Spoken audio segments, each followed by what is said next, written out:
Sachin GRDC police મથકની હદમાં વિજિલન્સની ટીમે દરોડા પાડી દારૂ સાથે બેને ઝડપી પાડ્યા હતા।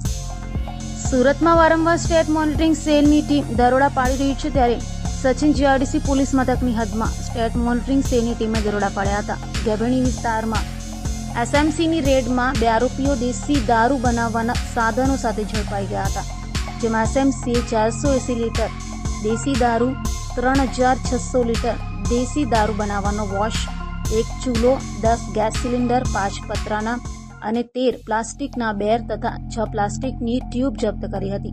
હાલ તો તમામ વિરુદ્ધ સચિન જીઆરડીસી પોલીસ મથકમાં ફરિયાદ નોંધાઈ છે।